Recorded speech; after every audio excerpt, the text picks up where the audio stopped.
Horizon Forbidden West was developed by Guerrilla Games and published by Sony, and serves as the sequel to 2017's Horizon Zero Dawn, which is a game that went on to become a major smashing hit, just recently selling over 20 million copies. And as it turns out, Horizon Zero Dawn was one of my favorite games from last generation, the 8th generation, and made it in my top 10 from that generation. So there was a lot of anticipation going into Horizon Forbidden West, and there was plenty of curiosity prior to release as to what Guerrilla Games was going to add to the game and how they were going to respond to the success of the first game.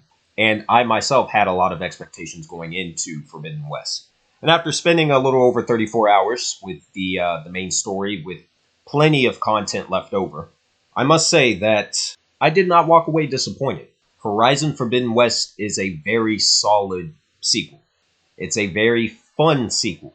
But on the downside, I don't feel that Forbidden West is necessarily better, an overall improvement over the first game. Now, that's not to say that improvements haven't been made. There are certain things that Guerrilla Games have added to Forbidden West that make it stand out in a much more attractive light over the first game. There definitely have been improvements that I thoroughly enjoyed.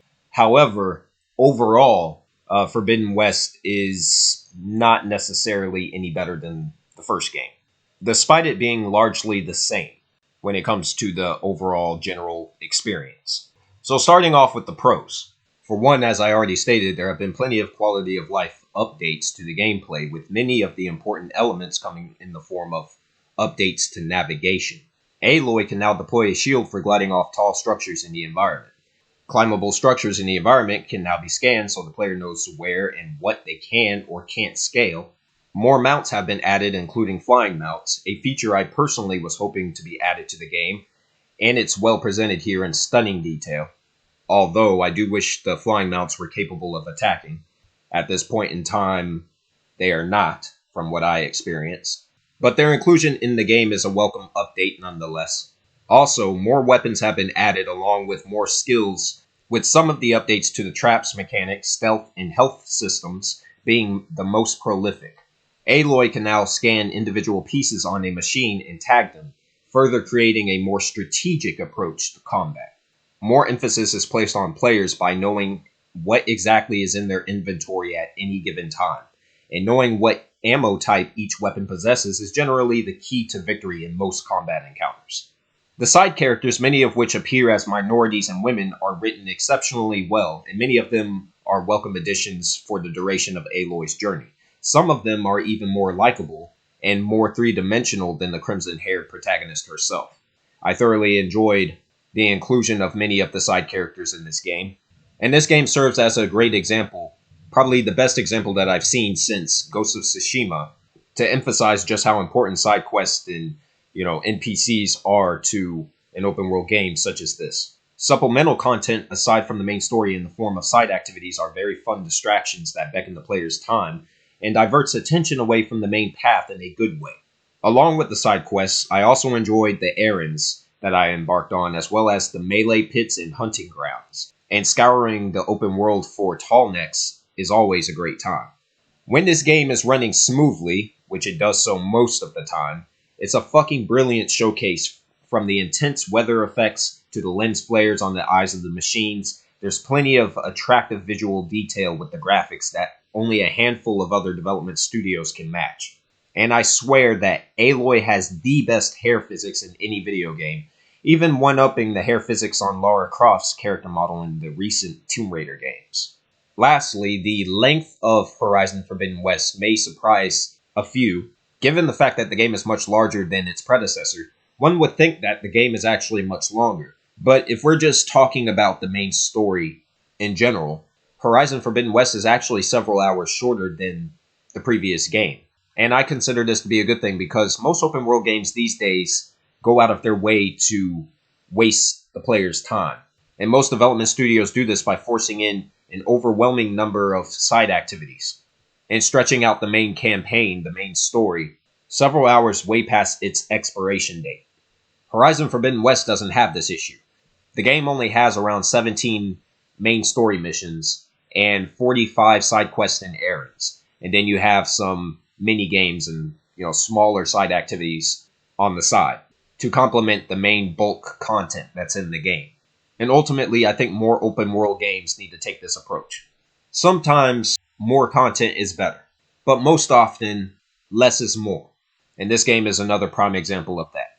Now, moving on to the cons. Something that really bothered me as I was playing through this is that I noticed that this game is much harder than the first, with many attacks killing Aloy within 1 or 2 successful hits. Health points aren't well distributed in bulk throughout the campaign, forcing the player to play through the majority of the side quests to gain a substantial gain in the damage they can receive before death. What makes this ultimately frustrating is that several of the machines in the game are too large to avoid, as their attacks cover a great distance, which often results in frustrating losses and numerous loading screens that the player is forced to sit through. One change in particular that frustrated me to no end is the removal of the extended dodge roll, which was present in the first Horizon game, but for some reason is completely absent here. And the specific name of the ability that I'm talking about, which is the upgrade to the conventional dodge roll from the first game, is the Dodge Prowess ability. I searched up and down the 6 skill trees for that ability, and they completely removed it, and that was a horrible design choice. Not only that, but Aloy actually gets tired after just 3 successful dodge rolls, with her third landing on an animation that leaves the player vulnerable for a few seconds. I don't understand why they decided to, pander more towards the hardcore audience with this game. But yeah, the only thing that really accomplishes is making the game more frustrating and less fun, specifically when it comes to the combat system. The way the first game handled the combat system was done much better, despite all the unique additions that they added to the sequel. Another thing is that this is one of the most poorly optimized games that Sony has ever released, with numerous instances of screen tearing and visual pop-ins, both in-game and even on the world map, with the game struggling to load assets consistently throughout. There are glitches and bugs that run rampant throughout the experience. While none of them are game-breaking per se, there have been at least 4 separate occasions where Aloy fell through the floor beneath the game world, and I had to reload my save file, and the last 2 times this happened did so in a row.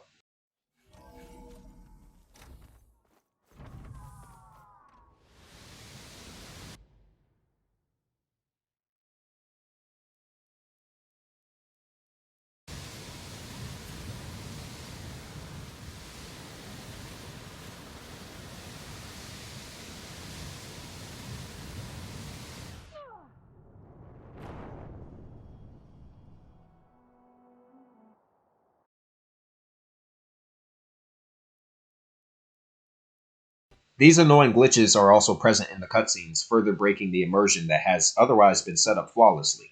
A rush release like this from a company like Guerrilla with a publisher like Sony backing them is completely unacceptable and should be called out, as many players have on Metacritic, by review bombing the game, which doesn't really address the issue, but I digress. The story, while intriguing, is ultimately held down under the weight of its own ambition. There are too many exposition dumps during the cutscenes and in-game dialogue sequences that it's very easy to lose small but important details. The Zeniths are especially boring and one-note characters appearing as discarded concept art from Marvel's Eternals. And they only emphasize that while this game's subtitle is Forbidden West, in reality this game should have been called Horizon, Attack of the Moon People. While the threat is emphasized to a grand scale, it's also easy to submit to how silly and ridiculous the threat actually is, as the story ventures more into the realm of science fiction to the point where the indigenous theme of Horizon's world is lost completely on the thematic level despite the visual aesthetic remaining present. In other words, I think they went a little bit too far with certain science fiction themes. And it's to the point where it almost feels like a completely different game by the end. And you have to remind yourself that this is a Horizon game. Not sure why they took the story in certain directions that they did, but I think that the story at the end of the day is way too complicated and convoluted. And the exposition has a lot to do with that. Now, regarding the progression system, While some of the additions to the skill tree system are more than welcome, at the end of it all, having 6 full skill trees feels completely overdone and forced to pad the game with more content, especially with the lack of another important feature which was later added to the first game. And that feature is the lack of New Game Plus mode, either for lack of reason or complete laziness, or a simple box unchecked during development. The developers over at Guerrilla forgot to implement Horizon's most important feature, which is the in-game supplemental content with New Game Plus, which entirely removes the player's ability to revisit parts of the main story that they enjoyed and further grind out their stats in the skill tree at leisure. It's a very glaring omission, but it's one that I'm certain will be added to the game via some kind of patch update in the near future. Going back to the combat system, some of the new and even some of the returning machines from the first Horizon are simply not fun or engaging to fight, with machines like the kangaroo-like Leap Lasher and the crab-like Shell Walker spamming the same overpowered attacks again and again until the game decides to haphazardly hand you an unsatisfying victory. While some of the new machine additions are welcome, such as the Claw Strider, the Sunwing, the Bristleback, and others, some additions just serve as annoying damage sponges that make the questionable changes to the brilliant combat system more frustrating. This would be an even bigger issue if the game wasn't an RPG and didn't allow the player to become stronger throughout their time with the game. Lastly, the changes to the melee combat system is a mixed bag, not due to the mechanical updates, but rather the execution of the attack animations themselves, which comes across as too floaty and slow. The delays between the heavy attack animations is way too exhaustive to be functional, and the melee combat, as useful and often crucial as it is, ultimately comes across as more frustrating than fun. Aloy's base heavy thrust attack is particularly awful, considering it appears as if she's jumping on the goddamn moon, and will often miss her target depending on who it is you're dealing with on screen. With the changes to the melee combat system in particular, I personally was very much looking forward to seeing what Guerrilla did to improve the melee combat, and was thoroughly disappointed with, the way they designed it.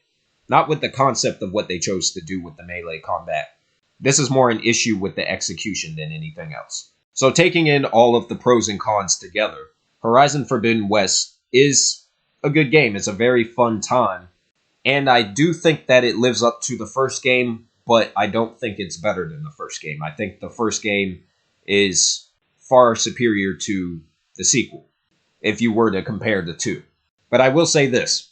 I do like the way that they ended this game, because by the end of the game, you do have a satisfying conclusion to the story, but it is still left open-ended, so they could come back and make another one, a potential Horizon 3.